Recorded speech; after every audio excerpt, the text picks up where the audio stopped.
La femme dans l'histoire africaine, on aurait pu avoir une femme sur le plateau, mais il est bon que les hommes leur reconnaissent ça, qu'ils tordent le cou à des mensonges et répandus, pris maintenant pour vérité. Le docteur Kemwe Kamgan, qui est mon invité, a fait ce travail et il nous permettra justement de comprendre quel est le rôle qu'a joué la femme africaine, notamment pour le développement et l'épanouissement de notre continent. Madame, Monsieur, bonjour et bienvenue sur Kemet Télévision. Nouvelle sortie de votre émission L'histoire de l'Afrique à travers les textes, qui est ce concept qui nous permet de revisiter les auteurs d'ici et d'ailleurs. Question de disséquer le contenu de ces ouvrages-là afin de le partager avec les milliers de téléspectateurs et nombreux abonnés que vous êtes. Et l'ouvrage du jour de ce matin, justement, est intitulé « La femme au temps des pharaons ». La femme au temps des pharaons est signée, n'est-ce pas, cette célébrissime. Elle est célèbre, elle est tenace, elle est brillante. Elle a été professeure d'archéologie au Louvre à Paris. Elle a à son actif une cinquantaine de livres consacrés uniquement à l'égyptologie. Bien vouloir accueillir, madame, monsieur, chers téléspectateurs, Christiane Desroches Noblecourt. Otep frère Kemwe Kamgan et bienvenue sur le plateau de l'histoire de l'Afrique à travers les textes. C'est un plaisir immense de te recevoir une fois de plus sur ce plateau à l'occasion de cette émission justement.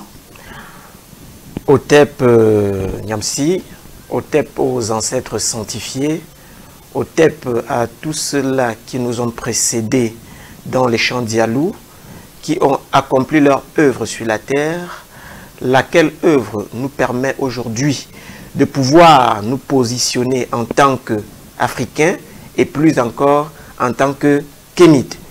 Otep donc à ceux-là qui, à travers le travail qu'ils ont fait durant des années, ils ont planté le décor, comme on dit, et ils ont jeté les jalons qui vont permettre à l'Afrique de connaître sa nouvelle naissance. Et je pense que, pour ma part, cette nouvelle naissance est engagée et depuis l'Antiquité de Tamérie, on parlait du renouvellement des naissances. Et l'Afrique est, le continent est à cette phase de renouvellement des naissances, de renouvellement de ses forces et un plateau comme celui-ci a pour objectif et pour ambition de participer à cette renaissance africaine que nous appelons de tous nos voeux. D'accord, on ne manquera pas de verser une calebasse d'eau à la mémoire de nos ancêtres afin que ceux-ci nous accompagnent tout au long de cette nouvelle édition. Naturellement, dans quelques jours, nous célébrerons le centenaire de Cheikh Anta Diop et je pense que l'occasion s'y prête bien, que le chaos de tous ceux-là qui nous ont précédés dans cette lutte et dans ce combat, que leur chaos fusionne avec nos chaos afin que, vivement, nous puissions donner le meilleur de nous-mêmes tout en s'appuyant sur le travail qu'ils ont fait précédemment. Exactement. La femme au temps des pharaons, l'œuvre de Christiane Desroches Noblecourt. Avant de nous faire, frère, la note de lecture, tu vas nous dire qui est Christiane Desroches Noblecourt. Christiane Desroches Noblecourt, née Clémence Desroches, est une Française née en 1913, notamment le 17 novembre 1913, décédée le 23 juin 2011. C'est une archéologue, historienne de l'art, égyptologue française qui, premièrement, s'est intéressée à son très jeune âge à la question de l'archéologie. Et l'archéologie l'a poussée justement à s'intéresser particulièrement à l'Égypte ancienne. C'est pourquoi dans son cursus académique, elle s'offre des formations qui vont lui permettre à un certain moment donné de bénéficier de certaines bourses pour pouvoir faire des fouilles en Égypte, notamment à Abou Simbel. et sous l'égide de l'UNESCO. Alors, dans ces différents travaux, elle découvre quelque chose de magnifique, notamment le pharaon Toutankhamon. Et ça fait partie de ses premières recherches, l'attrait que les Occidentaux avaient envers Toutankhamon. Elle s'initie donc à l'égyptologie et à l'histoire de l'art et devient conservateur principal majeur des antiquités égyptiennes au musée du Louvre. Dans ces entrefaites donc, son attrait pour l'Égypte fait que elle y mène plusieurs descentes dans le sens de la recherche et dans le sens des découvertes. C'est ainsi que dans l'une des interviews que lui accorde France 3, le journaliste lui demande pourquoi est-ce que l'Europe s'intéresse tant à l'Égypte. Sa réponse est une réponse d'intellectuels honnêtes. Et ce que le professeur Cheikh Anta Diop appelle les intellectuels de bonne foi. Elle répond aux journalistes en disant que si nous nous intéressons tant à l'Égypte, c'est parce que au moment où ces gens bâtissaient les pyramides, nous vivions dans les grottes. Elle a eu le courage de le dire. Elle a eu le courage de le dire. Et ça fait donc que elle a eu cette opportunité de fouiller et d'excaver dans l'Égypte, dans presque tous ses recoins. Mais il y a un problème qui se pose, ou bien qui s'est posé, c'est que elle a eu tous les honneurs de la République française, notamment la médaille du CNRS, qui est une médaille très rare. Et elle, je pense, elle est la première femme à avoir reçu cette médaille du CNRS. Pourquoi cet intérêt, même des hommes politiques, envers Desroches-Noblecourt? C'est parce que, justement, elle a contribué quelque part à renforcer l'idée eurocentrée suivant laquelle l'égyptologie est une civilisation leucoderme ou sémite. Pourquoi? Parce que quand elle fait l'analyse, notamment en ce qui concerne Néfertiti, que dit-elle? Elle dit que le buste de Néfertiti qui est présenté est le beau style égyptien. Et pourtant aujourd'hui, on sait avec exactitude que, premièrement, ce buste n'est pas celui de Néfertiti. Et deuxièmement, c'est un buste anonyme. Ça veut dire que ça ne colle à aucun personnage de l'Égypte ancienne. Donc voilà l'une des reproches que nous pouvons faire à l'endroit de Madame Christiane Desroches-Noblecourt, parce que la restitution de la vérité est quelque chose d'important dans le domaine de la science. Parce que je ne suis pas certain que Madame Noblecourt ne savait pas que ce buste qui est présenté de Néfertiti était un faux buste. Parce qu'il y a les images de Néfertiti gravées sur la roche. Du haut de sa connaissance de l'égyptologie moderne. Il y a les images de Néfertiti gravées sur la roche. Pourquoi est-ce qu'ils ne reprennent jamais ces images de Néfertiti? Parce que justement ça dérange. Son type est un type de nègre très prononcé ou de négresse très prononcée. C'est pourquoi il ne faut pas présenter cette image. Donc vous voyez très bien qu'au-delà du travail magnifique qu'elle a fait, il faut le lui reconnaître, il y a eu ces petits manquements qui ont été notés de sa part. Mais, admettons-le... La perfection n'étant pas de la nature humaine. Admettons-le, elle a fait un travail magnifique.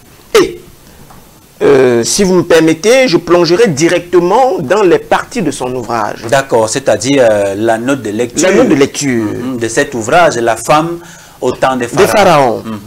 Alors, Christiane Desroches-Noblecourt s'est intéressée beaucoup à l'Égypte ancienne, notamment à sur son aspect économique, sur l'aspect foncier de l'Égypte, sur l'aspect du droit en Égypte ancienne. Alors, se penchant donc sur la question de la femme, si on s'alliait à l'actualité, on parlerait du féminisme égyptien. Exactement. Ce qui ne veut rien dire fondamentalement. On peut dire que son ouvrage, donc, La femme au temps des pharaons, est découpé en 3 parties majeures. Et ces 3 parties concernent justement, premièrement, la femme telle que vue dans la cosmogonie et dans la cosmologie. La femme telle que vue dans son apport sur le plan politique.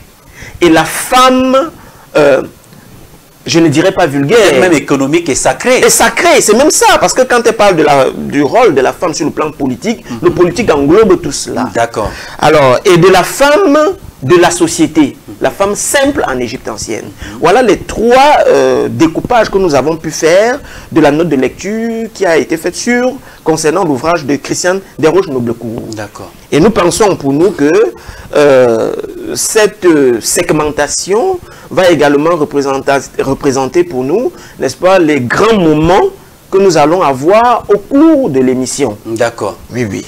Ok, frère, nous allons entrer dans le vif du sujet.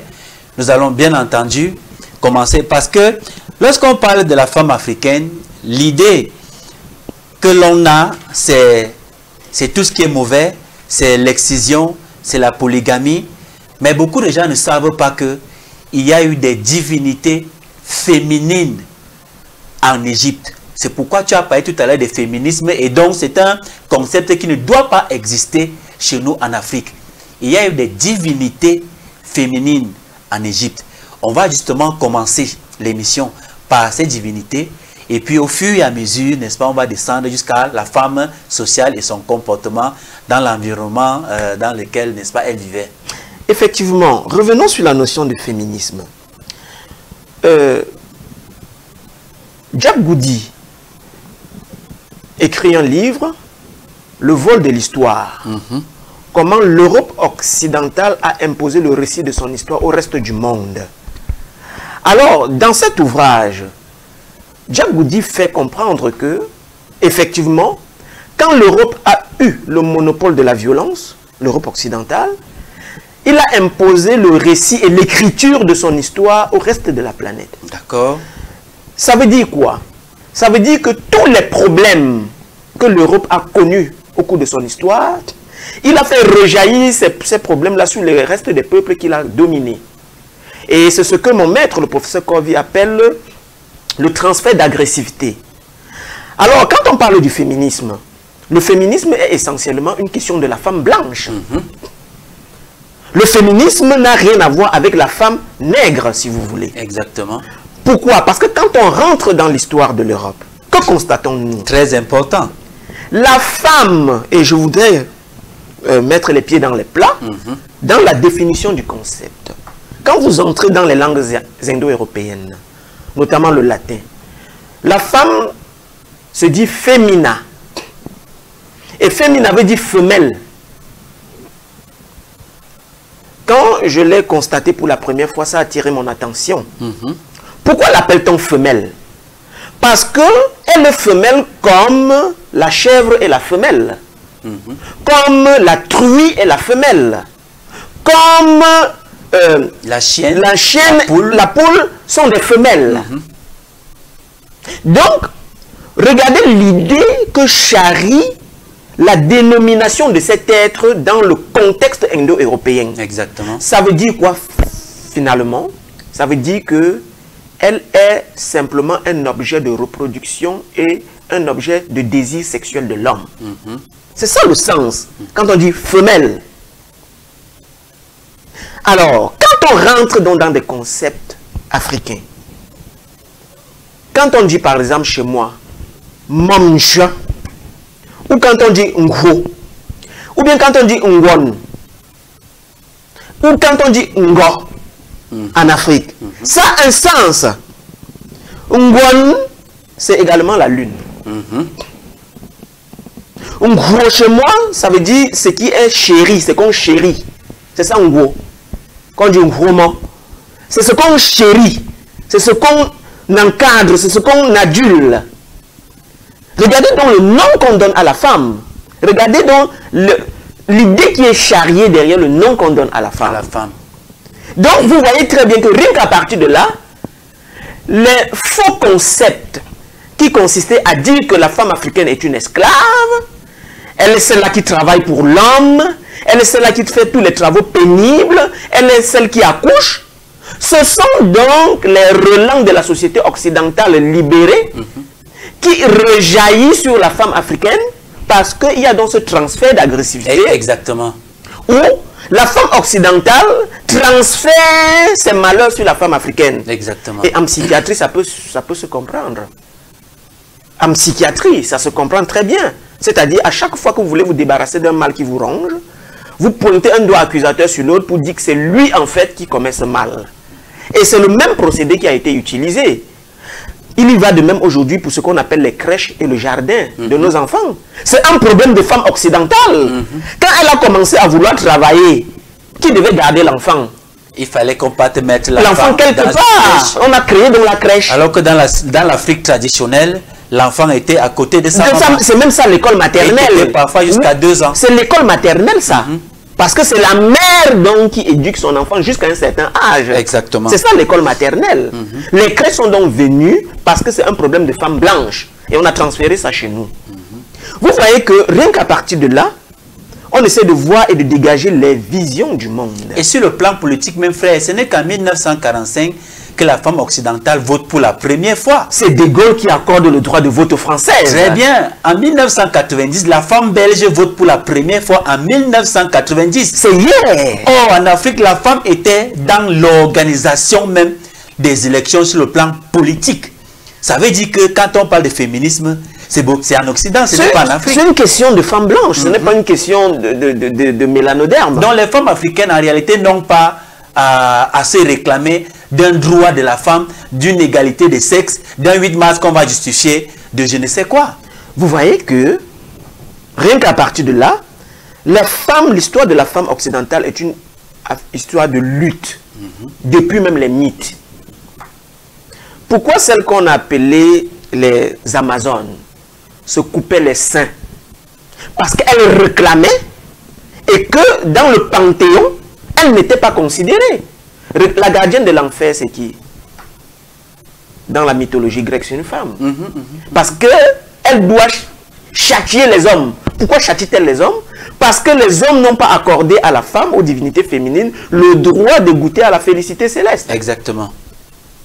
Vous voyez que rien que l'image de la femme, même dans le plan mythologique, est une image de femme, n'est-ce pas, qui est au bas de l'échelle. Et à chaque fois que vous allez voir la femme occidentale, même dans le mythe, avoir une certaine considération, vous allez voir qu'ils ont puisé cela de l'Afrique, fondamentalement. Exactement. Athéna, c'est qui? C'est Naït. C'est elle, Athéna. C'est Naït. Notre maman, Néité. C'est Athéna. Donc, vous voyez qu'à chaque fois, il y a eu cette revendication de la femme occidentale, qui est une revendication qui date de la nuit des temps. Regardez les suffragettes en Angleterre. Nous sommes là au 19e siècle, qui ont commencé à réclamer des droits. Pour que les femmes commencent à travailler aux États-Unis, elles l'ont arraché de haute lutte. Exactement. Est-ce que si on veut faire un parallélisme, on peut constater de pareils faits en Afrique, dans l'Afrique noire? Non, pas du tout. Lorsque nous avions déjà des pharaons, l'idée d'avoir une reine en Europe était pratiquement quasi nulle. Nulle. C'est plus tard qu'on a entendu parler de reines. Effectivement. C'est-à-dire c'était toujours la femme du roi, la sœur du roi, la mère du roi. Mais la femme n'était jamais un personnage central, n'est-ce pas, dans la sphère socio-politique et anthropologique de l'Occident. Alors, il faudrait donc que la femme africaine d'aujourd'hui essaye de connaître son histoire. Parce que l'histoire est une discipline stratégique. Exactement. Les pseudo-droits que la femme africaine moderne est en train de réclamer ne vont pas lui servir. Parce que l'homme africain aujourd'hui lui-même, extrêmement leucodermisé, ne va que lui accorder du menu fretin. Lui accorder une place à l'Assemblée nationale, lui accorder une demi-place au Sénat, lui donner un poste semblant de ministère. Ça ne résout pas le problème. Oui, puisque le pourcentage des femmes qui sont justement introduites dans cette sphère-là est tellement minime. Il est très réduit. Et pourtant, quand on rentre dans l'histoire africaine, la femme avait un pouvoir décisionnel majeur. Nous aurons le temps de le démontrer à travers les différents royaumes, depuis Tamérie jusqu'au royaume après Tamérie. Le rôle qu'ont joué les femmes, elles n'étaient pas seulement régentes, Elle n'était pas seulement femme du roi, elle était également femme politique. Exactement. Alors, nous allons donc commencer avec la cosmogonie. D'accord. Ou la théogonie, si nous voulons. C'est-à-dire que dans la sphère de la spiritualité africaine, on voit qu'il ne pouvait pas avoir une réclamation de la place de la femme dans la société. Allons-y donc. Quand on rentre dans le mythe de ce que j'appelle la génération, et non le mythe de la création, parce qu'il faut faire le distinguo entre Exactement. les deux. Parce que le mythe de la création veut dire qu'il y a quelqu'un qui a créé. Qui a pensé, qui a créé. Non, chez les autres, il n'a même pas pensé. Il a seulement créé. D'accord. Le mythe de la génération veut dire que tout est venu à l'existence. Alors, si tout est venu à l'existence, ça veut dire qu'il y a eu une égalité de la venue. Ça veut dire qu'il y a eu, n'est-ce pas, dans le processus, une énergie qui était égale à toute chose. Quand on rentre donc dans la cosmogonie ou dans le mythe de la génération en Afrique, quand on dit Noun, l'Égyptien ancien, du moins, je veux parler, le Remetou, parce qu'il faudrait que nous appelions les nôtres par nos noms. Justement. Parce que quand on dit Égyptien, ça ne veut rien dire fondamentalement. On croirait que c'est l'arabe qui est aujourd'hui sur la terre de nos ancêtres à Taméry. Le Remetou disait que tout est double. Dans la structure 1 de la création, 2 de l'équilibre. D'accord. La structure de l'équilibre, pourquoi? Parce qu'il faut 2 pôles pour qu'il y ait maintien et pour qu'il y ait vie. Sans ces 2 pôles, il n'y a pas la vie. Et il n'y a pas équilibre. Il n'y a pas équilibre. C'est pourquoi ils estimaient que Noun a son côté féminin. C'est Nounette. Et c'est pourquoi vous allez voir les divinités paraissaient en couple parèdre. On a Amon et son double féminin, Amonette. On a Nout, on a Tefnout. On a Chou et Tefnout. Chou et Tefnout. On a Nout et on a Geb. On a Geb, voilà. On a Oussiré et on a Aïssatou. On a Sata et on a Nabintou. Vous voyez qu'il y a toujours cette notion de la doublure. Et la femme n'est pas là simplement parce que elle est la moitié de l'autre, non. Elle est là parce qu'elle est l'énergie qui complète l'autre. Exactement. Parce que sans son énergie, l'autre n'est pas. L'autre, on a dit que c'est la moitié. La moitié de quoi? Et ce n'est pas seulement sur le plan de l'être humain. Hein. Effectivement. Ça s'applique dans tous les éléments de l'univers. Je vais prendre l'exemple de la lumière. Il faut une phase et un neutre pour qu'on ait de la lumière. 2 phases ne peuvent pas donner la lumière. 2 neutres ne peuvent pas donner la lumière. Vous voyez que cela relève même de la science. Exactement. Et c'est de la scientificité de nos ancêtres.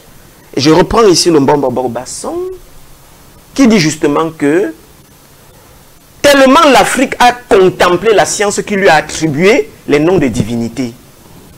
Donc à chaque fois qu'on voit Chou et Tefnout, ce sont des éléments de la science. C'est le sec et le froid. Quand on voit Nout et Geb, ça reprend le même élément, c'est l'air et le sec. C'est justement pourquoi frère Bogbasson dit qu'en Afrique on ne dit pas Dieu, mais on dit la science. Et c'est parce que l'Afrique est émue devant la question scientifique qu'elle donne à ce principe le nom Dieu, tout simplement. D'ailleurs, quand vous allez entendre, quand on dit Imana, Imana n'a rien à voir avec une divinité. Imana, c'est l'énergie inconnaissable. C'est ça Imana. L'énergie inconnaissable, pourquoi? Prenons une image. Vous avez un barrage comme le barrage d'Edea ou le barrage de Sondelo. Ce barrage produit à la fois le neutre et le phase. Mais qu'on ne distingue pas. Maintenant, il faut qu'à chaque fois, il y ait, je ne sais pas comment on appelle ça en électricité, des éléments pour que l'énergie qui est issue du barrage de Son Loulou soit à même d'être utilisée par les usines, soit à même d'être utilisée par les personnes qui font dans des activités quotidiennes, soit à même d'être utilisée dans les maisons, le ménage, et soit à même d'être utilisée même dans nos téléphones portables.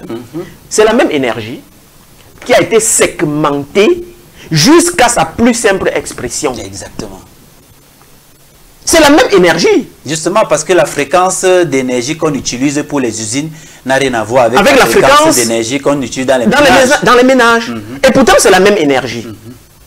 Vous voyez, les anciens avaient conçu cela de la sorte.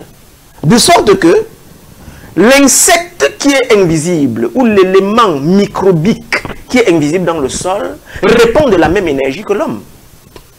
Parce que tout ça, c'est la même énergie, mais qui, à des niveaux différents, s'est manifestée.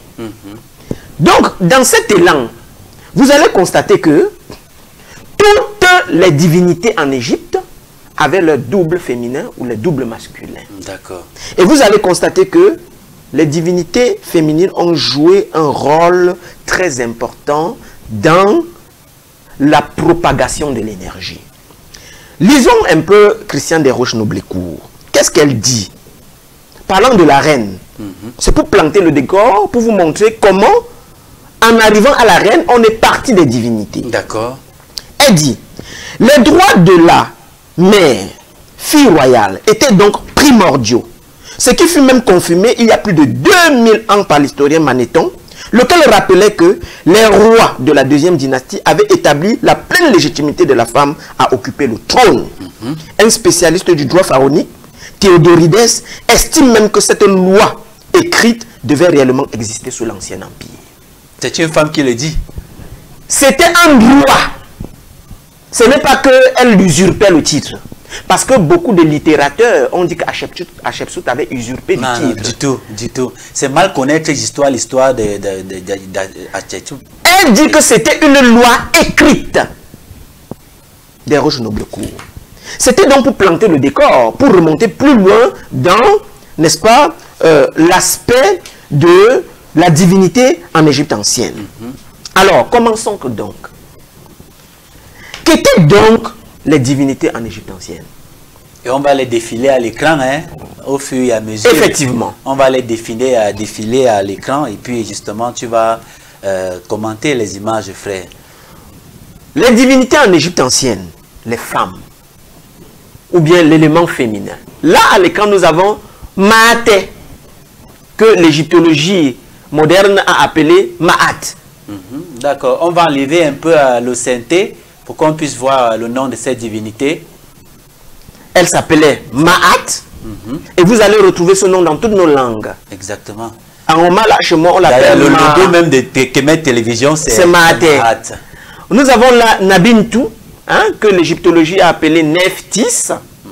C'est Nabintu, n'est-ce pas? Donc ces noms ne sont pas propres à l'Afrique et à l'Égypte antique. Antique, non. D'accord. Là, c'est Nabintu, épouse de Sata, que l'égyptologie a également appelé Set, qu'on appelle Sata en égyptien ancien, ou Seti, en Medounecher. Alors, vous voyez que ces divinités ont tout un caractère nègre, mélanoderme. Nous avons la Sakamatu, la déesse lionne, n'est-ce pas, que justement l'égyptologie moderne a appelé Sekhmet. C'est Sakamatu, c'est l'œil de Ré, c'est Huthoro, Hathor, c'est également Nut. C'est la même Sakamatu. Nous aurons le temps de pouvoir le démontrer dans la suite de l'émission. C'est El Sakamatu avec le disque solaire qui représente le disque de la sainteté que le catholicisme romain a repris justement à travers l'auréole de sainteté, n'est-ce pas, de tous leurs saints. Exactement. Et vous voyez là le signe qui est devenu plus tard le signe de l'Ouroboros, n'est-ce pas, le serpent qui veille, n'est-ce pas, sur le pharaon. Nous avons là notre maman Hatshepsut, n'est-ce pas? La reine Hatshepsut, c'est Hatshepsut. Donc beaucoup de, justement, comme tu parlais tout à l'heure, disent qu'elle n'a pas été... Elle est usurpatrice. Voilà. C'est Hatshepsut ici, notre reine. Hatshepsut qui veut dire la première des nobles dames. Regardez les noms. La première des nobles dames. C'est El Hatshepsut. Alors, donc vous voyez que, et là, nous avons la momie. Ça veut dire que nous ne sommes pas dans des fakes. Que c'est un personnage historique. Nous ne sommes pas dans des fakes. Voilà. Donc voilà ce qu'étaient nos ancêtres. C'était ça nos ancêtres. Et cette momie existe encore aujourd'hui dans la vallée des rois en Égypte. En Égypte. Donc nous sommes capables de démontrer que nous sommes les premiers sur cette terre. Exactement. Sans orgueil aucun. Parce que nous avons les faits historiques. Parce que l'histoire est la science des traces. Et Dieu seul sait que nous avons les traces. Exactement. Nous avons là à l'image notre maman Aïssatou, celle de qui toutes les vierges ont été inspirées. Justement.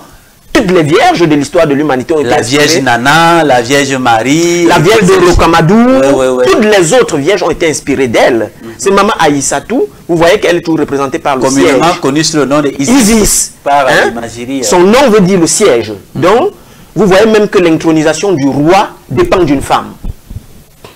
L'intronisation du roi. On la voit là allaitant l'enfant Horus, n'est-ce pas? La Madonna lactance, qu'on va retrouver chez les latins plus tard. Justement. Et elle est également celle qui a donné les mamici. Les mamici, c'est quoi? Ce sont les temples qu'on trouvait connexes aux temples qui représentaient le double féminin de la divinité. Exactement. C'est elle qui a donné les mamici. D'accord. Donc, vous voyez, là, voilà notre maman, on voit bien qu'elle allait. Et vous allez retrouver que toutes les représentations, elle a l'enfant au côté gauche. On toujours et toujours, toujours et toujours. Nous avons là notre maman Ruth Horo, n'est-ce pas? Ruth Horo qui veut dire la maison d'Horus ou de Horo, qu'on appelait abusivement Hathor. C'est Ruth Horo, c'est elle la vache du ciel, n'est-ce pas? C'est elle également Nout, c'est elle également Sekhmet. D'accord. Ruth Horo, maman, notre maman. Tu l'as dit tout à l'heure, justement, quand Sekhmet effectivement, sur l'écran. Effectivement, c'est notre maman, n'est-ce pas, Hathor, ou la vache du ciel, parce que c'est elle qui allait toutes les divinités. Et ce qu'on a appelé la voie lactée, justement, les Égyptiens anciens considéraient que c'était son lait pour alimenter toutes les divinités qui se trouvent dans la voie lactée. C'est pourquoi c'est également Nout, parce que le texte nous dit que les étoiles naviguent sur le corps de Nout. C'est pourquoi les Égyptiens, les Africains, les femmes africaines aiment beaucoup les parures. Parce que les parures représentent les étoiles. D'accord. Et c'est en fonction, n'est-ce pas, de l'image que Anouté, notre maman Anouté, représentait. Exactement. Et cette parure, elle est parée donc des étoiles. Des étoiles qui ne sont que des divinités qu'elle nourrit à travers son lait céleste. Donc, voilà à peu près, n'est-ce pas, ce que nous pouvons dire de manière succincte sur ces différentes divinités. Vous voyez que, à partir de là, on ne peut plus donc se méprendre sur le fait que l'Afrique a eu une considération pour la femme, pas parce qu'on avait pitié d'elle, ou pas parce qu'il fallait absolument l'intégrer pour ne pas la marginaliser, mais parce que sans elle, il n'y a pas de vie. Et le mythe nous dit quoi? Revenons au mythe. Puisqu'en Afrique, même elle est partie prenante même de ce qu'on appelait la création. Revenons au mythe. Quand notre maman Aïssatou perd son double, qu'est Koussiré, parce que son frère Séti ou Saata, ayant conspiré avec les 72 conjurés, on va revenir sur ces mythes, justement, l'a enfermé dans un coffre. Et quand cette dernière cherchait le corps de son mari, il l'a pris, puisqu'il avait jeté le corps dans les eaux, il est parti retirer ce corps, le découper et les éparpiller partout. Alors, dans sa quête pour retrouver le corps, c'est pourquoi on dit que Isis est la première des magiciennes. Je ne dirais pas ça. Parce que quand on dit magie, cela a une connotation péjorative. Je dirais qu'elle est la première des scientifiques. Parce que la quête qu'elle a fait, c'est la quête scientifique. C'est ça le chemin de l'initiation. Et vous voyez donc très bien que la femme est la première à avoir initié l'initiation. Permettez que je m'exprime ici. Alors, quand elle est donc à la quête de son mari, celle-ci n'a pas d'enfant. Parce que l'initiation en Afrique a pour but d'accoucher. Pas accoucher simplement un enfant, mais accoucher ce qui va aider l'humanité à avancer. Vous savez que justement la femme est considérée en Afrique comme l'accoucheuse des nations. Des nations. Alors, dans sa quête, il faut que Osiris ne meure point. Parce que étant déjà mort, il n'a pas eu de remplaçant pour perpétuer son image. Alors, que faut-il faire? Elle part voir son père Amon croulant. Elle lui dit, père, donne-moi ton nom secret. Amon lui dit, non, je ne peux pas te donner mon nom secret. Parce qu'il est secret mon nom. Alors elle se transforme en un serpent. C'est pourquoi vous allez voir le serpent dans toute la mythologie égyptienne et que c'est ce serpent même qui protège même le pharaon, n'est-ce pas, contre ses ennemis. Alors elle se transforme dans un serpent, elle mord Amon de son serpent et l'injecte de son venin. Amon donc est incapable de soigner ce venin qui a été introduit dans son corps. Tellement il souffre. Et elle seule avait la potion pour délivrer Amon de ce poison mortel. Alors Amon souffrant ne veut toujours pas donner son nom secret. Alors, voyant que le poison devait lui être létal, il finit par lui souffler son nom secret. Et c'est à travers ce nom secret qu'elle a conçu Horus. Donc, ce n'est que la femme qui peut procréer. Elle procrée pourquoi? Parce qu'elle a le nom secret divin. D'accord. Et c'est ce nom secret qui permet qu'elle procrée. D'accord. Je tiens à rappeler ici que la femme peut tout concevoir dans son ventre. La femme peut tout accoucher. Les animaux, elle peut tout accoucher. La preuve, il n'y a qu'une femme qui peut garder le serpent dans son ventre. Regardons dans tous les mythes africains. Il n'y a que la femme qui peut garder un serpent dans son ventre. Pourquoi l'homme ne peut-il pas le faire? Donc vous voyez très bien que ce nom secret, dont la femme dont est procréatrice avec Amon. Donc, en dehors de Dieu qui peut créer, il n'y a que la femme. L'homme ne donne que sa semence. Mais c'est la femme qui procrée. Des semences. Vous voyez que, rien qu'à travers ce mythe, Isis devient donc celle qui a initié l'initiation. Elle devient donc celle qui connaît les mystères et qui s'est chargée de donner les mystères à l'homme. C'est pourquoi, quand on rentre dans le buti, il y a une femme, c'est une femme qui a donné le buti à l'être humain. Elle s'appelle Bandiodou. C'est pourquoi la branche la plus scientifique du buti, c'est le Dissumba, qui est une branche de femme. Mais curieusement, ce ne sont que les hommes qui font le Dissumba. C'est une branche féminine, mais qu'a donné la femme, le Dissumba. C'est pourquoi vous allez voir, quand vous voyez le Kombo Iboga ceindre une ceinture rouge, en fait, cela représente le sacrifice que Bandiodou avait fait. D'accord. Et c'est le même sacrifice que Isis avait fait. Nous allons lire un hymne à Isis la prochaine fois ici, qui lui est rendu. On dit que c'est celle qu'aucun humain n'a soulevé le voile. Ça veut dire que même sur le plan du sacré, la femme est tellement puissante en Afrique. Elle est le sacré. Ouais. Elle est le sacré. La femme est le sacré en Afrique. Très important. Alors, vous voyez que il y a un petit hymne que Christian Desrouges-Noblecourt donne à l'entame du titre qu'elle donne au chapitre qu'elle développe, la féminité divine. La femme dans le monde divin. Qu'est-ce qu'elle dit? Oh Isis, c'est toi la maîtresse de la terre. Tu as rendu le pouvoir des femmes égal à celui des hommes. Vous voyez que dans ce concept donc, dans cette conception, on voit que la femme joue un rôle de prime importance. Du moins, le double féminin joue un rôle de prime importance même dans la divinité.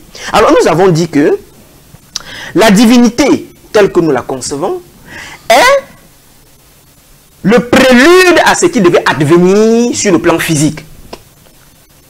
Nous constatons aujourd'hui que pour qu'il y ait vie, il faut que les deux se mettent ensemble. C'est pourquoi l'Africain n'avait jamais conçu l'homosexualité. C'est pourquoi les divinités en Afrique ne sont jamais homosexuelles. Vous allez toujours trouver un être divin et sa femme divine.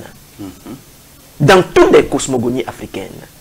Et pourtant, quand vous rentrez dans la cosmogonie grecque ou occidentale, vous avez les dieux homosexuels qui viennent même voler les hommes. Leur principal dieu, même Zeus, était un homosexuel. Qui vient voler Ganymède pour aller le violer sur le mont Olympe. Donc vous voyez que en Afrique, la femme, du moins les divinités, ont joué un rôle très important dans, n'est-ce pas,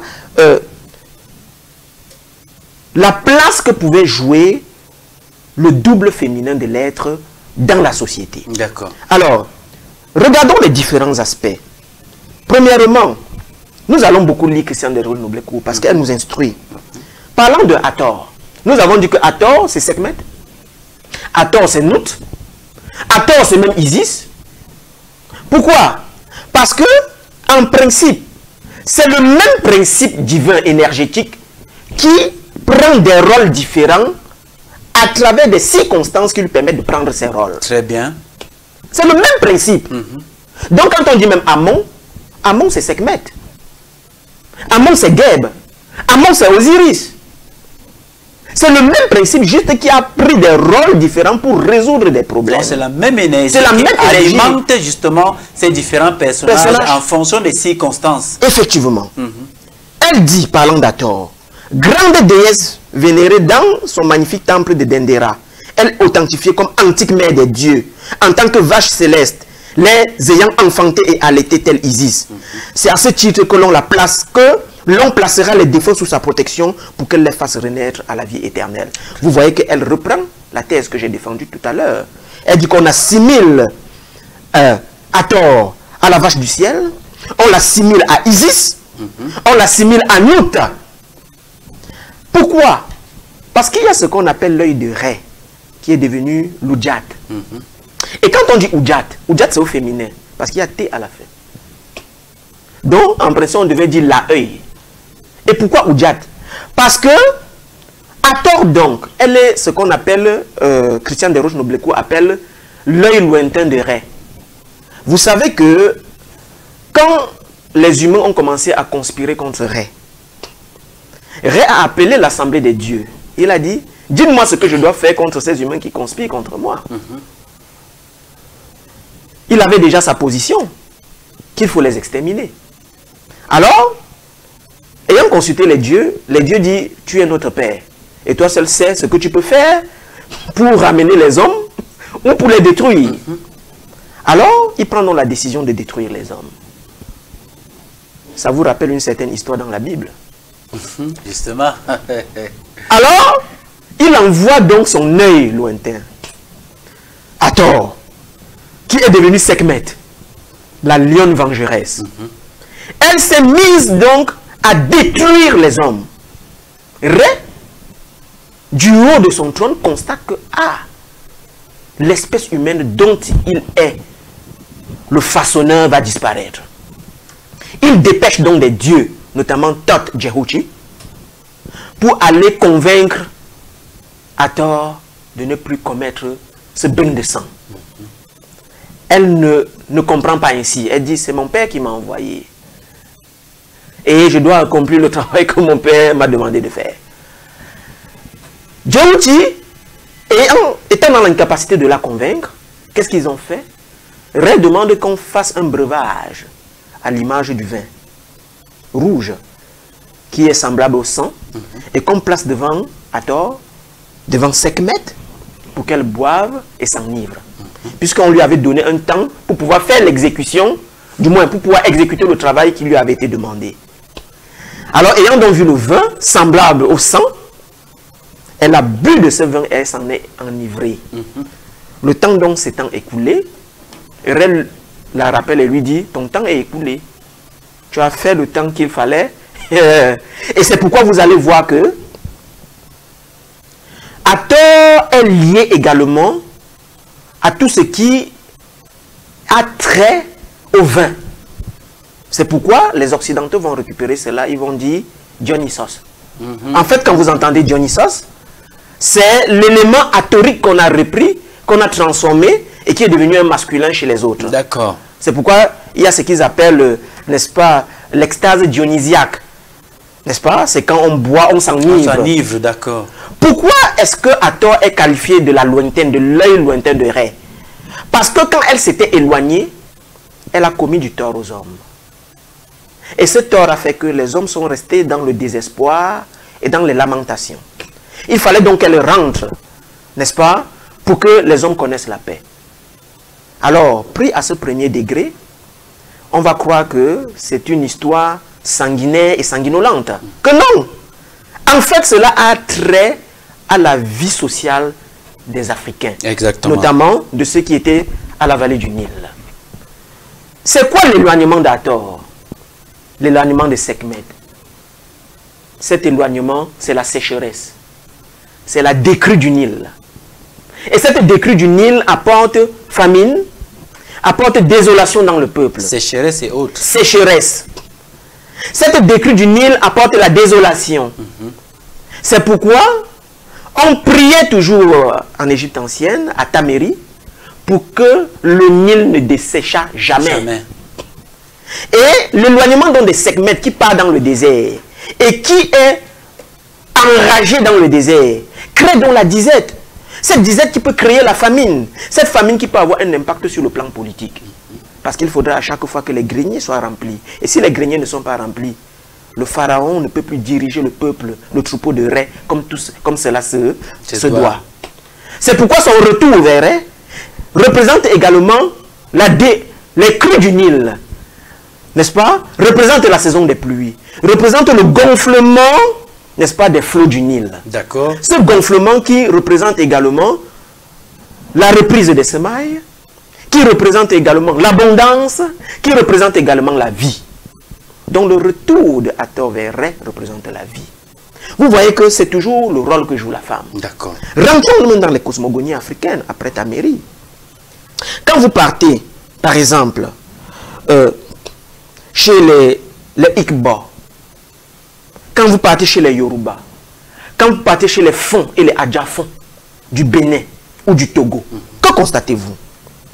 Il y a des divinités là-bas qui sont essentiellement des divinités féminines. Et vous allez constater également que toutes les divinités féminines représentent la terre. Parce que, la terre, c'est la terre-mère. C'est elle la nourricière. C'est elle qui donne la vie. C'est pourquoi toutes les divinités féminines étaient liées à la terre. Nous avons par exemple Allah, n'est-ce pas? Nous avons par exemple, qui peut se décliner, vous allez voir les noms comme Anna, Annie, Ané ou Ali, qui est la fille de la déesse Chukwu chez les Igbo. Et cette déesse donc est liée à la terre. Et cette terre donc, pour la célébrer, il y avait un culte qu'on appelait le culte Yam. Et le culte Yam, c'était quoi? C'était le culte de l'Ignam. Parce qu'à chaque fois quand il y avait les récoltes de l'Ignam, on rendait donc hommage à Allah. Parce que c'est elle qui fait produire. C'est elle qui fait que les récoltes sont nombreuses.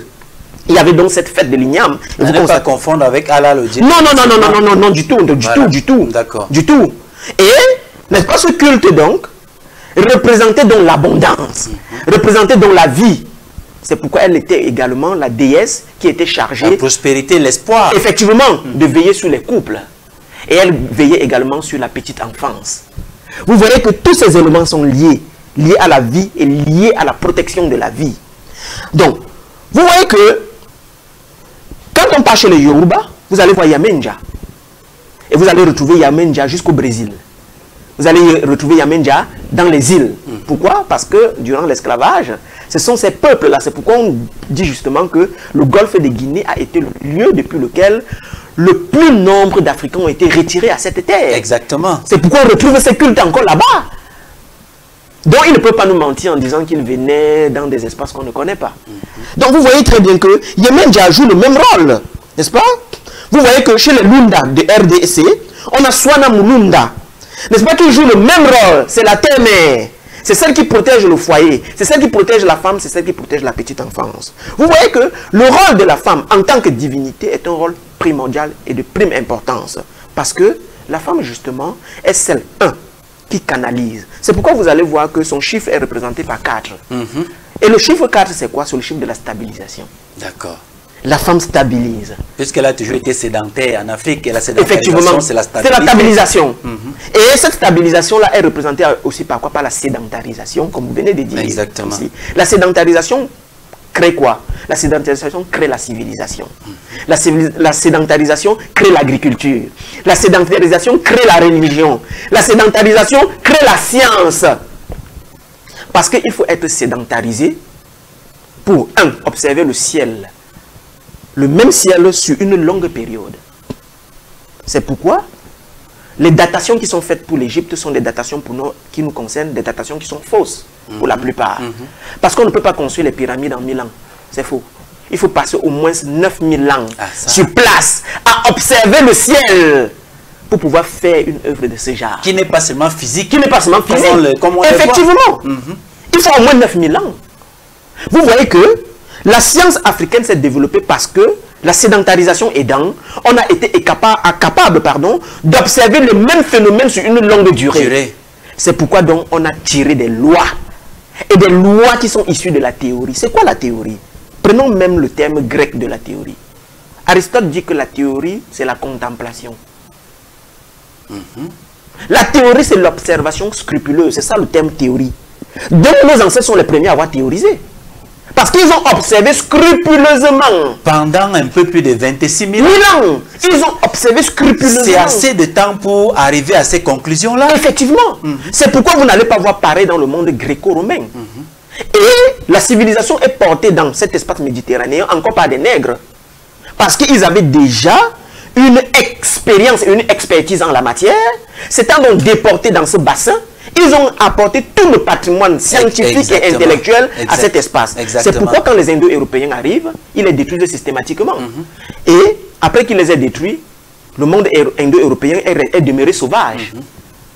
C'est quand ils sont revenus en Afrique apprendre de nouveau que le monde indo-européen s'est développé.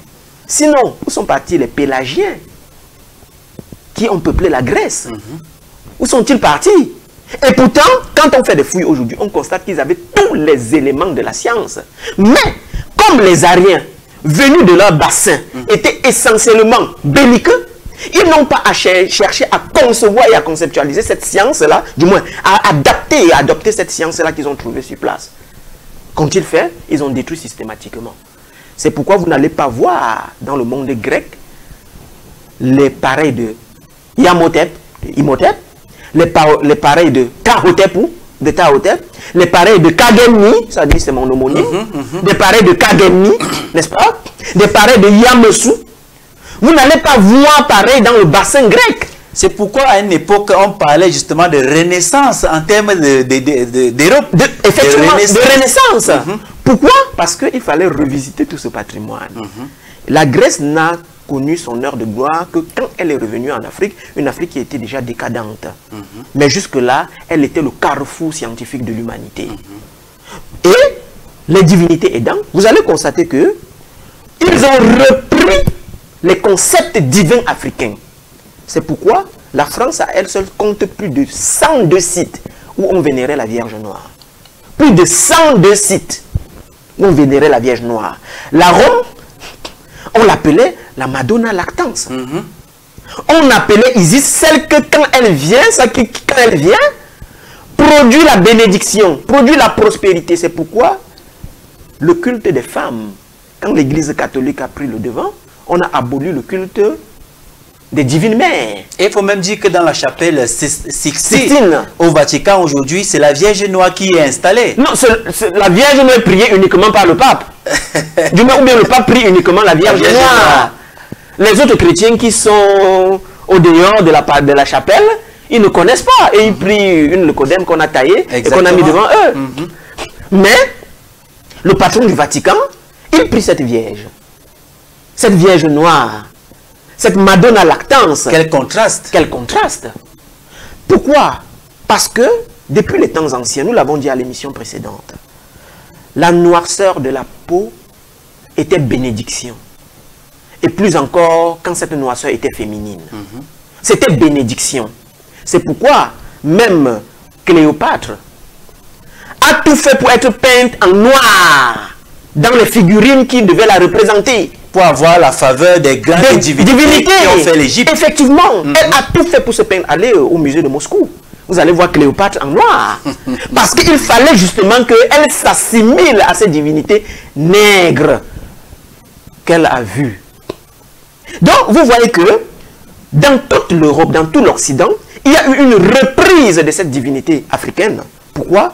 Parce qu'elle seule pouvait apporter paix, prospérité et sérénité. Exactement. Mais une civilisation nomade, patriarcale comme celle des Indo-Européens, a tout fait pour éloigner et enlever le rôle majeur de la femme dans leur société, notamment sur le plan spirituel. C'est pourquoi toutes les femmes qui avaient pour intention, ou bien qui avaient l'intention d'adorer les divinités féminines, systématiquement, elles étaient qualifiées et taxées de sorcières. C'est pourquoi il y a un terme qui est très populaire en Europe, la chasse aux sorcières. La chasse aux sorcières. Pourquoi on ne disait pas la chasse aux sorciers? Justement. Jeanne d'Arc a été brûlée vive, la pucelle de France. par cette chasse aux sorcières, parce qu'elle estimait qu'elle parlait avec les saints, qu'elle avait les révélations de leur Christ.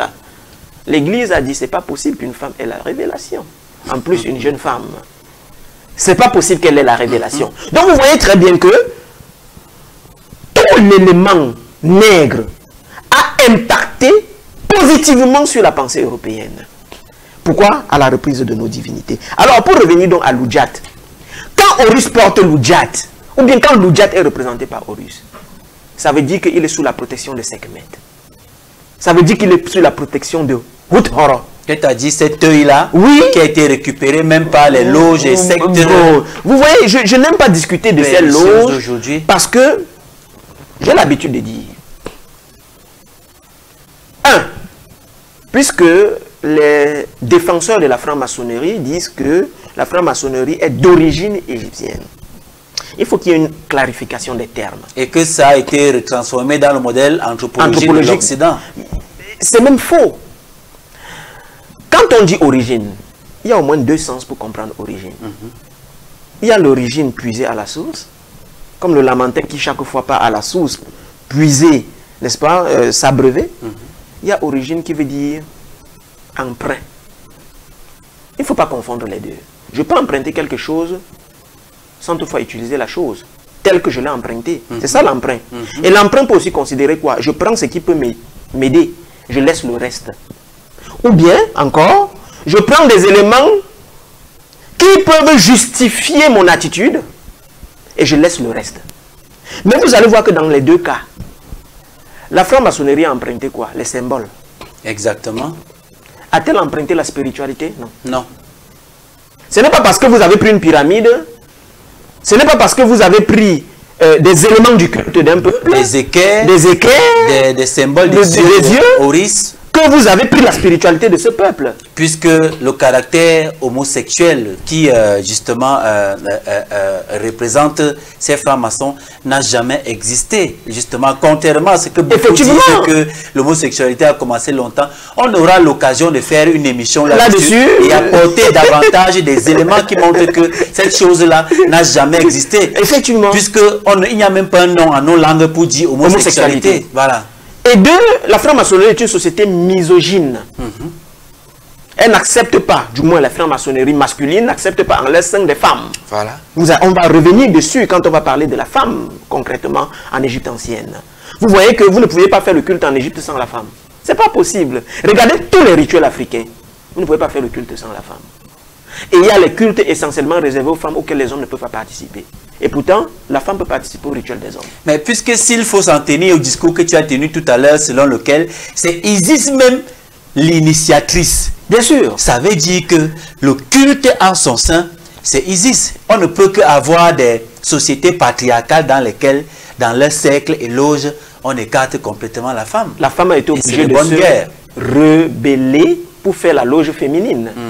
Vous savez qu'en 2018, il y a une vénérable sœur française, Madame Christine Besson, qui était venue installer la grande loge féminine d'Afrique noire, à Douala, ici au Cameroun. Donc, les femmes ont été obligées de faire leur loge, n'est-ce pas? Parce que les hommes ne les acceptaient pas dans les loges masculines. Mais il n'y a que, suivons donc Christiane Desroches-Noblecourt, elle est mieux expliquée. Nous sommes toujours sur la première partie. Effectivement. Concernant les divinités. Les divinités. Très bien. Suivons-la très bien, parlant d'Isis. Isis est considérée comme la magicienne par excellence. N'avait-elle pas, usant des procédés qu'on a pu reprocher parfois au comportement féminin, obtenu du vieux démiurge qui lui livre le secret de sa force? Le stratagème était pervers, certes. Elle mit un serpent modelé à la terre mouillée par la salive des raies sur le chemin du dieu déjà affaibli. Pourquoi Isis prend-elle la salive de raie? Parce que justement, ce n'est que l'énergie de raie qui peut. On va mettre à plus à l'antenne justement la couverture du livre de Desroches-Noblecourt. Donc, oui, frère. Il n'y a que la salive de raie qui peut permettre, quand on entend ici salive, c'est l'énergie. D'accord. Voilà la couverture du livre. Effectivement. C'est Christiane Desroches-Noblecourt. C'est une Française égyptologue. Et d'ailleurs, dans ce stratagème que nous avons expliqué tout à l'heure, que Isis a utilisé pour connaître le nom secret de Ré, ce nom qui donne la vie,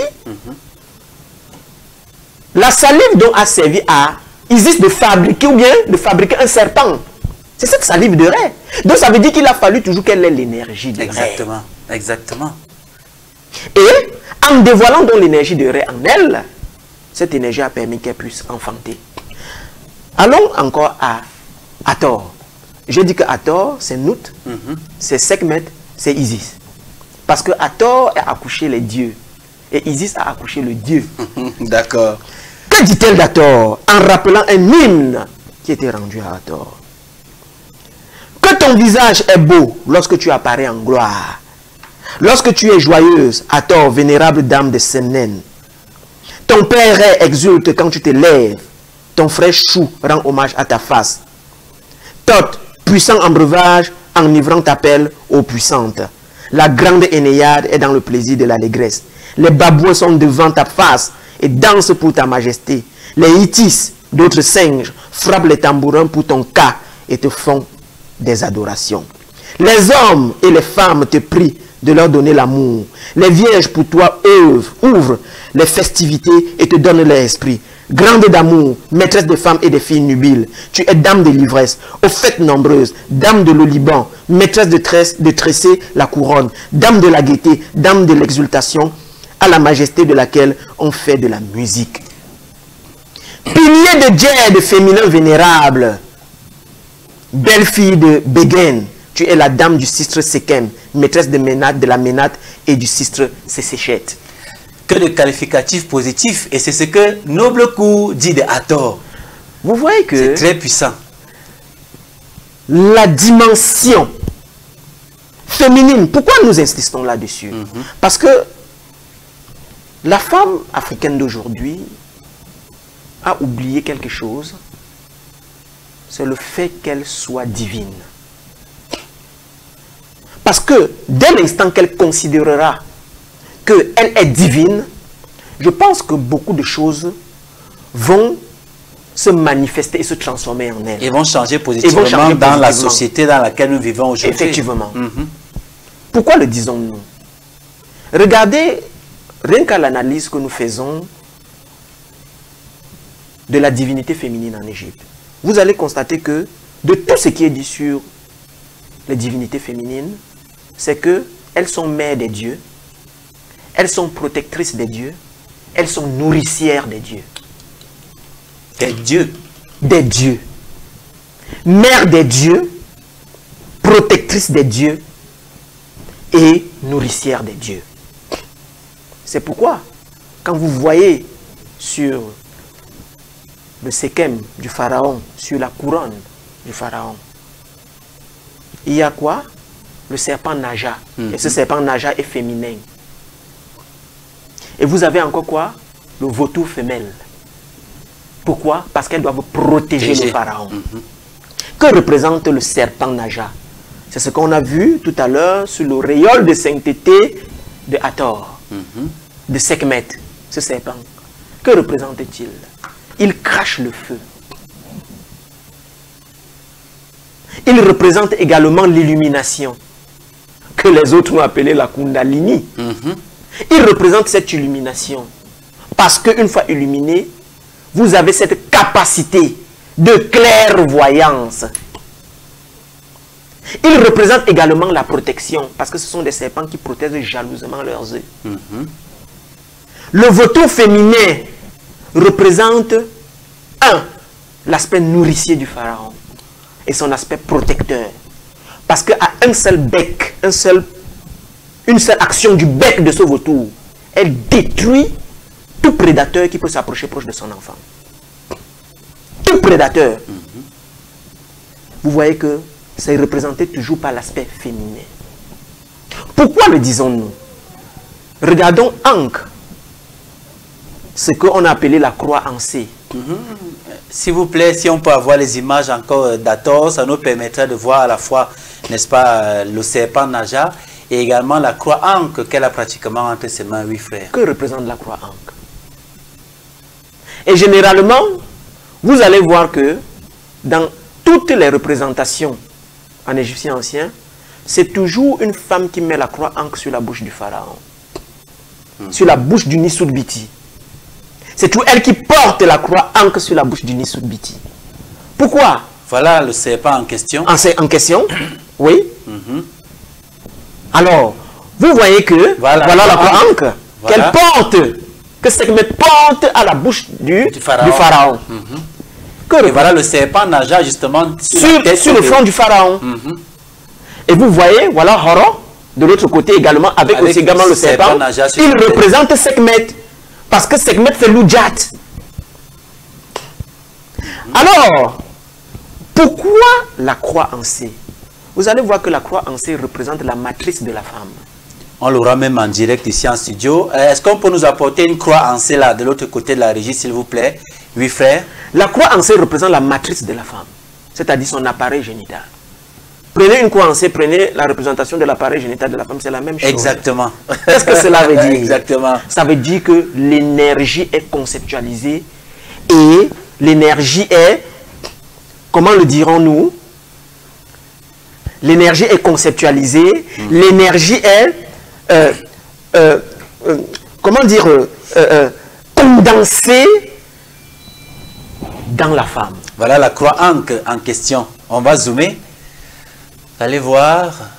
Voilà la croix ankh. Voilà la croix en C.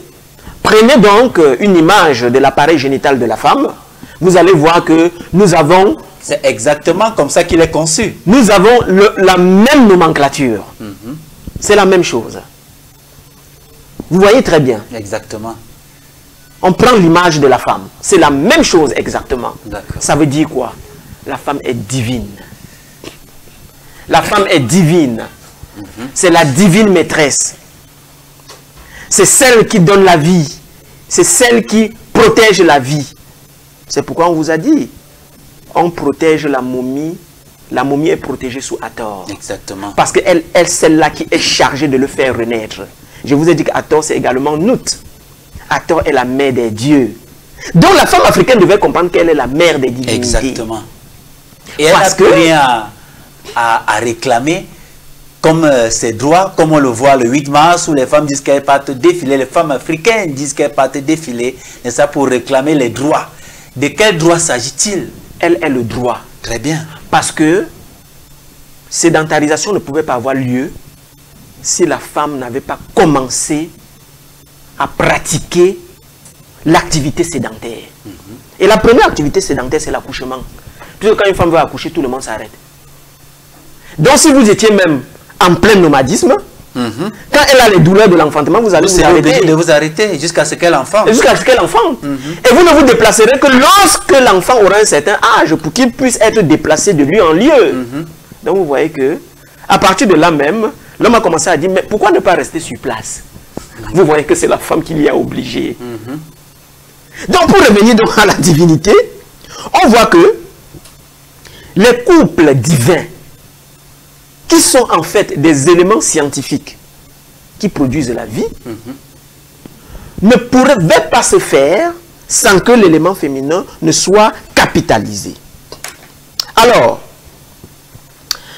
dans cette logique, le monde gréco-romain,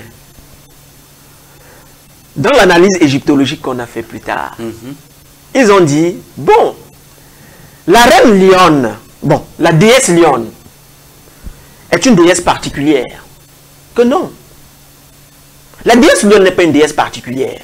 La déesse Lionne est un élément de l'énergie protecteur et défensif. Si vous voulez dire, si vous voulez, guerrier.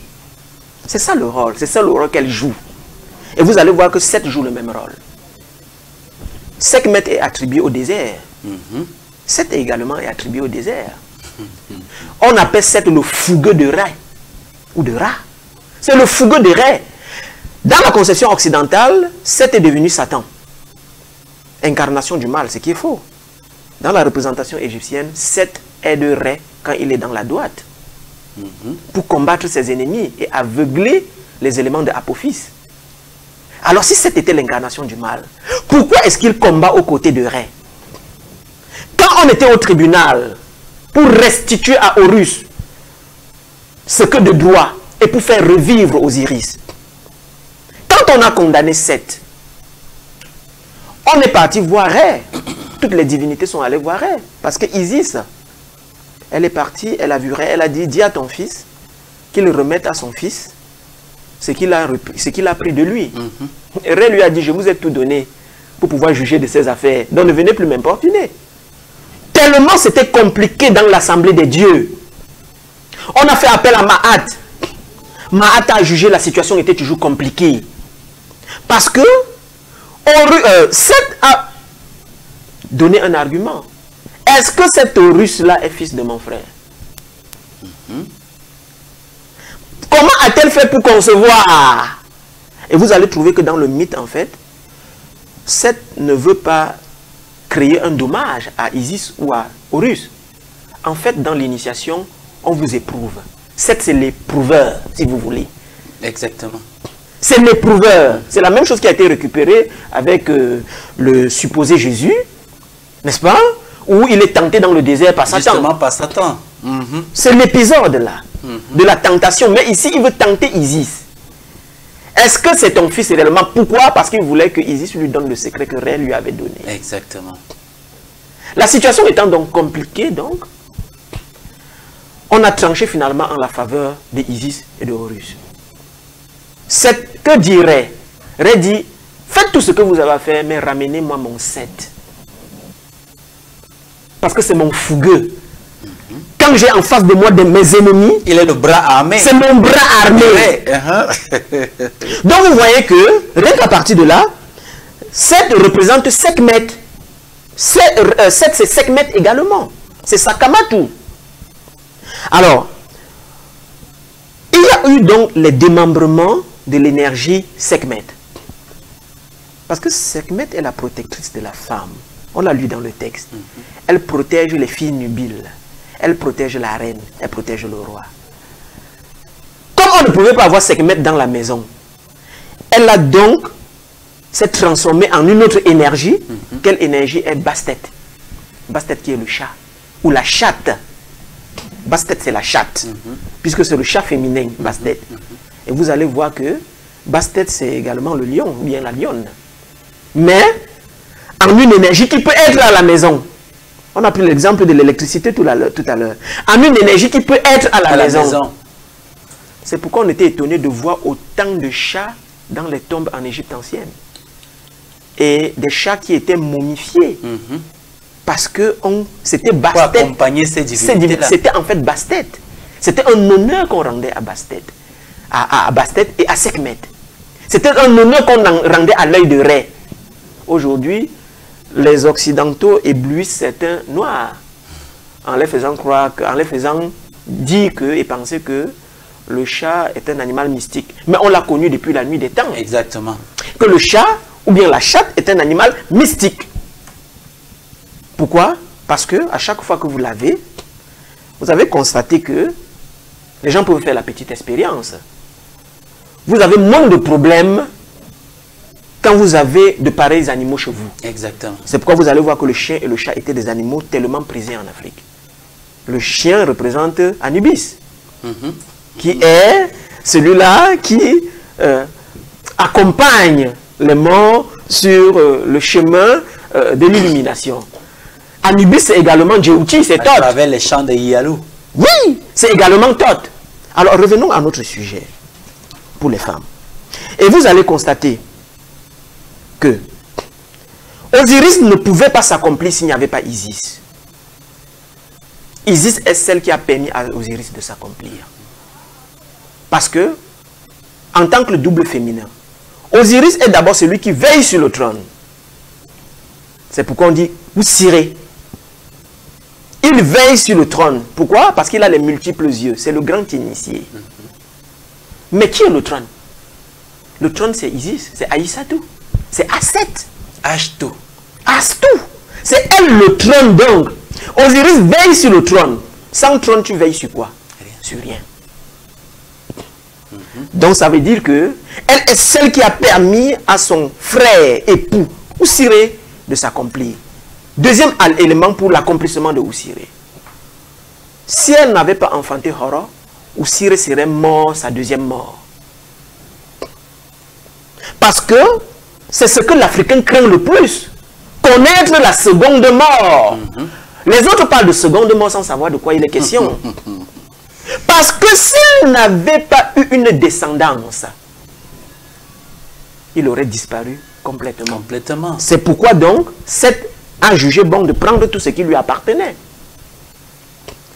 Et il a fallu donc interroger Osiris depuis le monde des morts pour savoir si Horus était son fils. Et le mythe dit qu'il a écrit une lettre qu'on a lue dans l'Assemblée des dieux pour confirmer qu'en effet, oui, Horus c'est mon fils. C'est là où se pose, mais il a fait comment pour l'avoir? Très bien. C'est là donc où... C'était sans compter avec la perspicacité justement de Isis. Vous allez voir très bien, quand vous analysez les mystères de l'initiation en Afrique, quand on dit que votre mère initiatrice vous accouche, c'est exactement ce que Isis est en train de faire. D'accord. Isis a accouché Osiris. Horus, en fait, c'est Osiris. Isis a accouché Osiris. Quand vous êtes en initiation, votre mère qui vous initie vous accouche. C'est pourquoi elle souffre des douleurs de l'enfantement. C'est pourquoi elle sent ce qui est rouge quand on vous initie. Parce qu'elle va vous accoucher. Et c'est pourquoi Isis a connu les douleurs de l'enfantement. Bandi Odou, qui a donné le Bouti, a connu les douleurs de l'enfantement. Et ce sont ces douleurs de l'enfantement qui représentent le cordon que vous allez voir attaché à la harpe sacrée. Pourquoi la harpe sacrée, c'est une femme toujours? Pourquoi la harpe sacrée ne chante que les louanges de la femme? Prenez Banziodou, prenez Isis, prenez Hathor. Ce sont les mêmes éléments. C'est pourquoi l'Africain avait pensé que vous ne pouvez pas faire un temple si vous n'avez pas reconstitué le double féminin. Quand vous entrez dans tous les temples Buti, sérieux, quand vous allez voir le poteau central qui représente 1. L'obélisque, 2. Le sexe d'Osiris, parce que Osiris est toujours représenté ityphalique couché.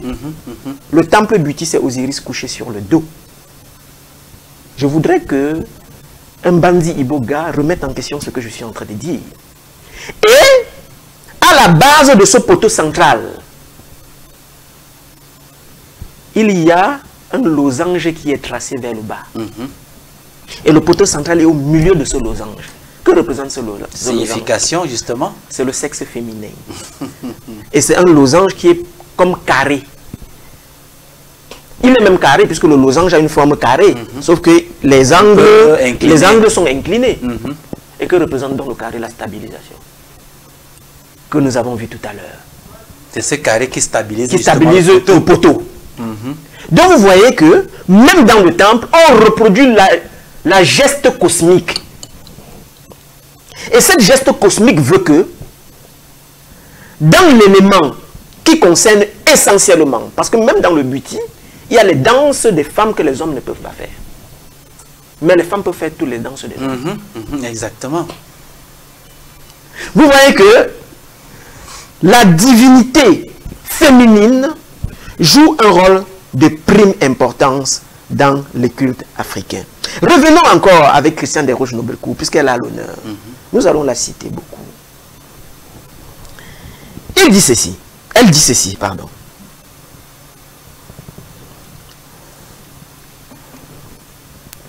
Une variante assez tardive du récit ajoute que Seth, découvrant au cours d'une chasse au clair de lune le lieu de cachette, vint dérober le corps pour le couper en 14 morceaux et le dispersa dans le fleuve. Une nouvelle quête allait commencer pour Isis. Une version de sa légende rapporte qu'elle prit alors la barque pour repérer tous les morceaux. Et les rassembler. Un conteur plus réfléchi relate qu'elle se changea à nouveau en oiselle pour mieux apercevoir de plus haut les parties du corps. Exactement. Puis, elle enterra à chaque endroit où elle avait découvert telle l'explication du nombre élevé des tombeaux d'Osiris en Égypte. Mais il semble bien que tout ceci n'était que manœuvre afin, par ce subterfuge, de dérouter son implacable ennemi Seth. En fait, ayant rassemblé tous les morceaux retrouvés, elle fit, avec l'aide de Nephthys et d'Anubis, la première momie. Vous voyez donc que c'est même la femme qui a donné les secrets de la momification. Exactement. Ce que Noblecourt raconte, elle raconte le chemin initiatique. Pourquoi traverse-t-elle la barque? Dans toutes les initiations africaines, on va vous dire que vous traversez toujours l'eau. Même quand vous mourrez en Afrique, on dit que vous traversez l'eau. Elle montre dans le chemin de l'initiation. Pourquoi 14 morceaux? 14 morceaux parce que quand vous prenez les 14 morceaux d'Osiris, cela représente le chiffre 5 qui représente également l'illumination. On dit les 5 branches de l'étoile. Puisque 4 plus 1, ça donne 5. 5. Mais il y a une partie du corps d'Osiris qu'on n'a pas retrouvé. Son membre viril. Pourquoi on n'a pas retrouvé le membre viril? Parce que le secret de l'initiation consiste à connaître le secret de la vie. Et c'est ce membre viril qui devait donner la semence. Exactement. C'est pourquoi vous allez voir en Afrique, même aujourd'hui chez les Mbo, quand il y a un deuil, pour annoncer un deuil, on prend une chèvre qu'on dépaisse en 13 morceaux, qu'on répartit dans les différentes familles. En 13 morceaux. Ils ne peuvent pas expliquer cela aujourd'hui. Mais en fait, ce deuil représente la mort d'Osiris. Exactement. Et la chèvre qu'on découpe sur le corps d'Osiris, qu'on répartit dans 13 familles, pour que chacun ait le corps, une partie du corps d'Osiris. 13 tout simplement parce qu'on n'a pas trouvé le membre viril. Le membre viril. Le 4e morceau, le 14e morceau. En fait, dans la communion même en Afrique, le 14e morceau représente tous les membres de la communion. C'est pour faire bloc. Et vous voyez très bien que c'est encore une femme. C'est encore une femme qui a montré aux yeux des humains ce rôle. Le rôle de l'initiation et la symbolique de l'initiation. Mais elle est aidée par quelqu'un, par une autre divinité. Mais en fait, c'est la même divinité. Cette divinité, c'est Séchat.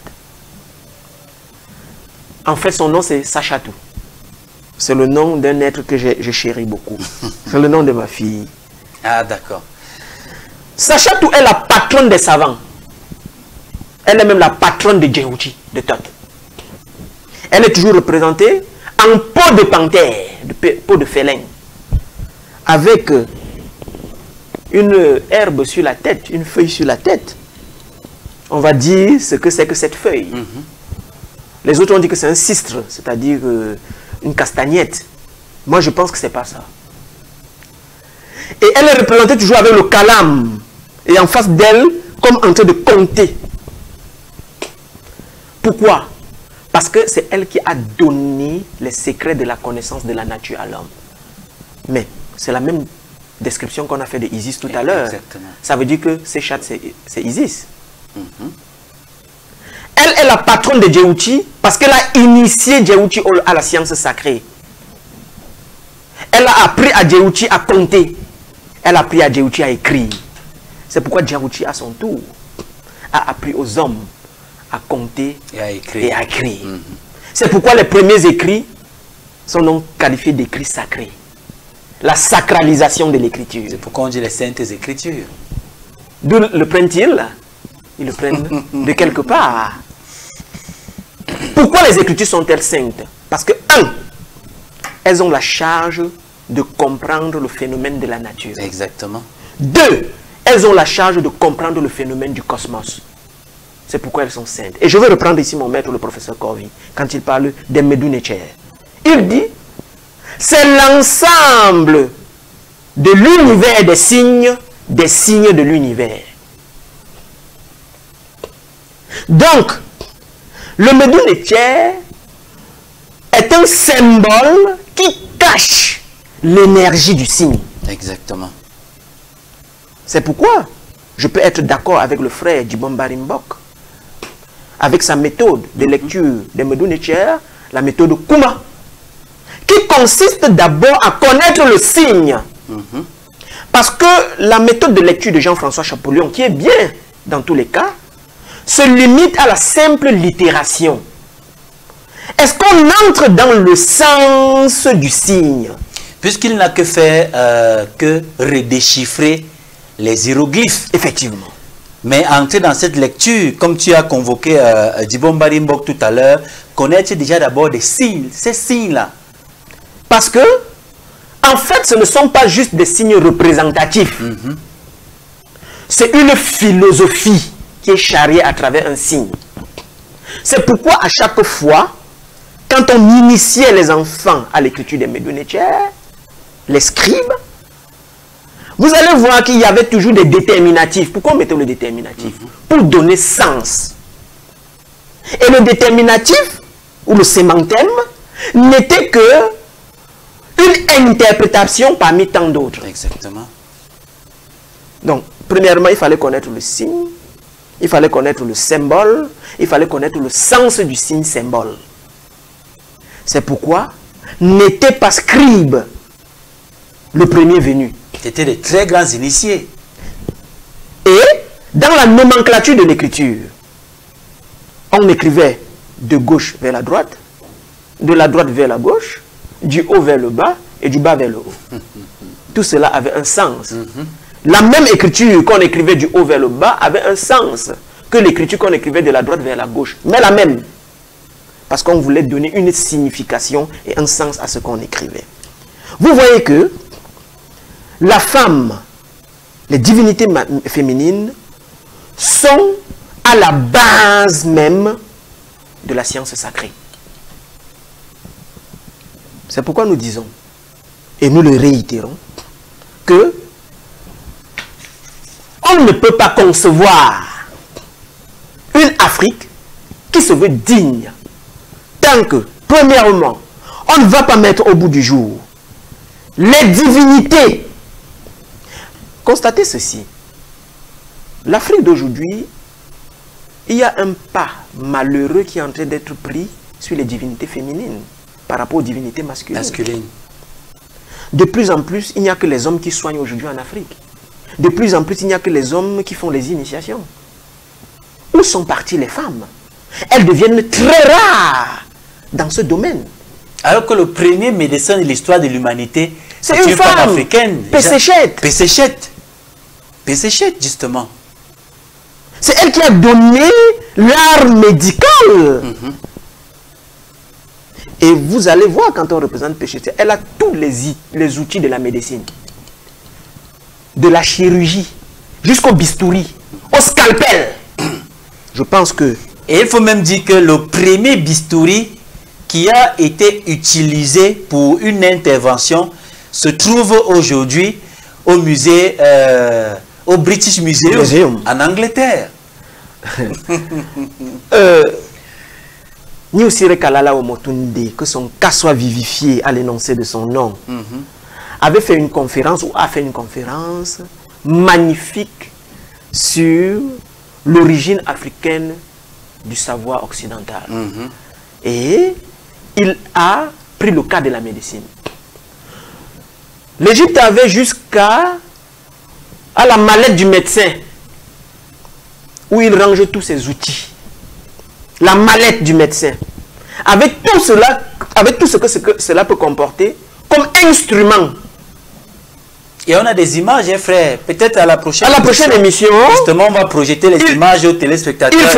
Il faudrait justement que on émette les images de Péséchette, les images de Séchat, pour marteler cela davantage. Pourquoi? Et vous allez voir que toutes ces divinités sont les mêmes.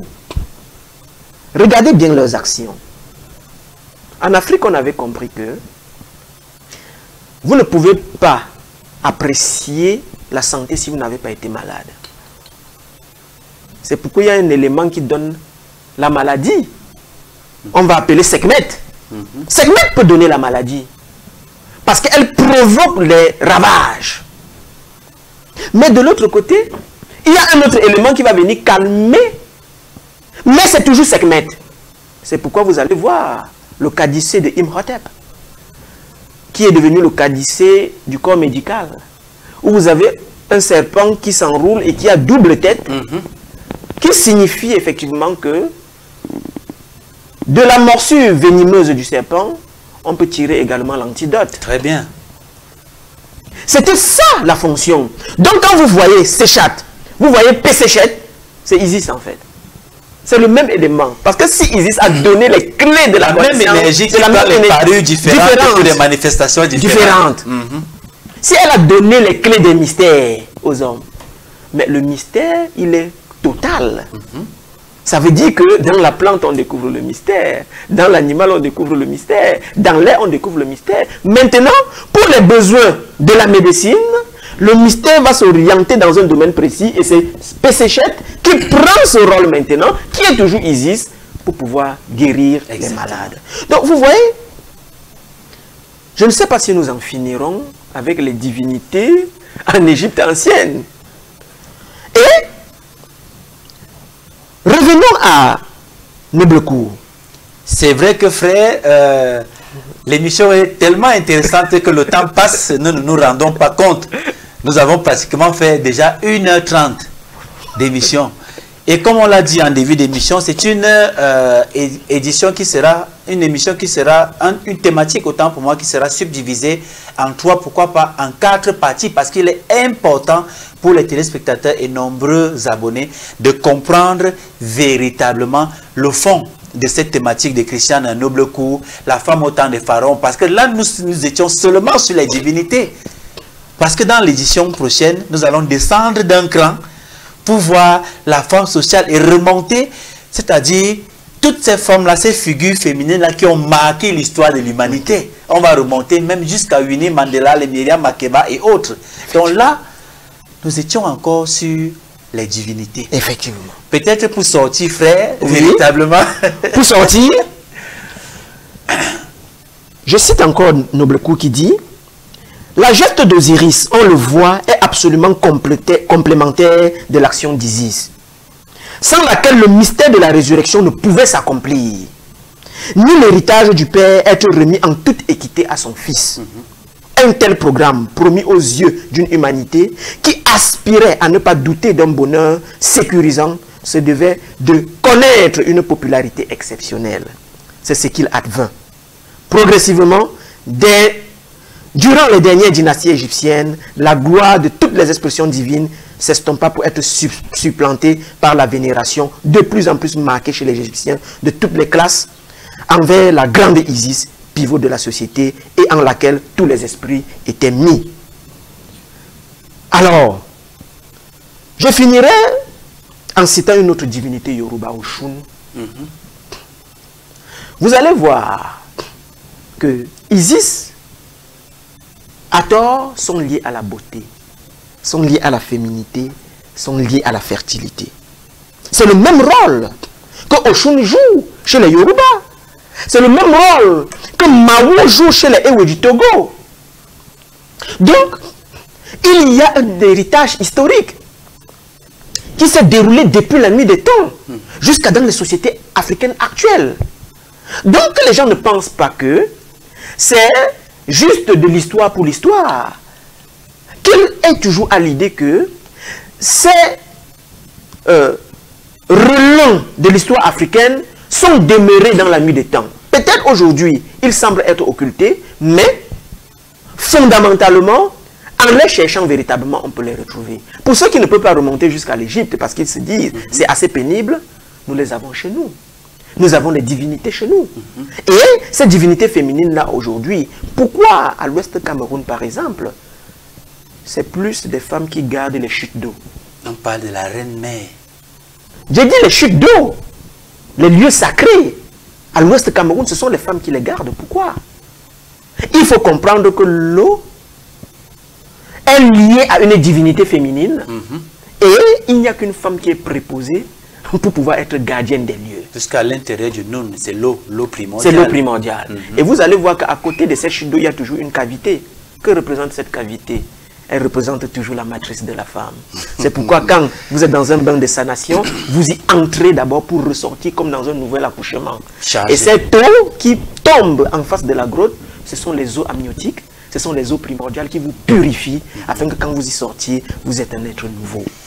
Je ne finirai pas, frère, s'il te permet, l'émission sans remercier un frère du Gabon, le frère Essangui Obam, qui est un fidèle des fidèles téléspectateurs de cette émission et qui a fait des pieds et des mains pour que Kemet Télévision soit représentée au Gabon à l'occasion de la visite de la prêtresse de la Mambo Ama Mazama, qui a fait un travail magnifique à cet endroit. Je tiens à rappeler que le jour qu'elle arrive au Gabon, à l'aéroport, il y a un double arc-en-ciel qui est apparu au ciel. Il a plu dans tout le Gabon ce jour, sauf à l'aéroport. Dans tout le Gabon. Et avec ce double arc-en-ciel, c'était un signe de bénédiction, un signe de richesse et un signe de prospérité qu'elle y amenait, vraiment pour que nous autres Africains aussi, nous puissions bénéficier autant que faire se peut de la présence de notre Mambo en Afrique centrale. Et que son énergie illumine non seulement le Gabon, mais les autres pays africains. Parce que Kemet Télévision étant représentée, je pense que peut-être dans les jours à venir, nous pourrons avoir soit des images, soit les réponses, n'est-ce pas, qu'elle a apportées aux préoccupations de Kemet Télévision. Otep, triple Otep au frère Essangui Obam du Gabon. Merci infiniment, frère. Nous avons beaucoup à dire sur cette thématique et c'est l'occasion pour moi de rendre véritablement hommage à cette dame, Christiane Desroches Noblecourt, qui est une égyptologue, sinon l'égyptologue féminine la plus brillante de son temps. De son temps, parce que jusqu'à aujourd'hui, on n'a pas une égyptologue qui a atteint le sommet de l'égyptologie moderne. Elle est française, on le rappelle.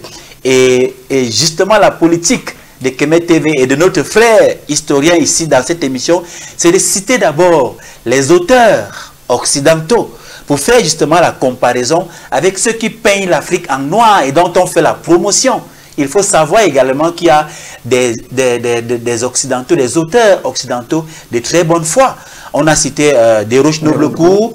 Avant elle, il y a des Jean-François Champollion, il y a des Gaston Maspero et autres qui ont vécu les réalités en Afrique et qui en parlent dans les ouvrages dont nous aurons l'occasion justement de disséquer la part des choses ici à l'émission sur les antennes de Kemet Télévision, notamment dans l'émission L'Histoire de l'Afrique à travers les textes. Merci infiniment, madame, monsieur, chers téléspectateurs. Là, c'était l'acte 1. La semaine prochaine, nous verrons l'acte 2. Si possible, aller même jusqu'à l'acte 4. Le plus important n'est pas de courir, mais d'apporter des éléments qui permettront à nos téléspectateurs et à nos abonnés de comprendre véritablement, quant au fond, les thématiques que nous abordons dans le cadre de cette émission. Merci de nous avoir suivis. Merci à toi, frère, pour cette connaissance que tu as diffusée dans le cadre de cette thématique et de cette émission.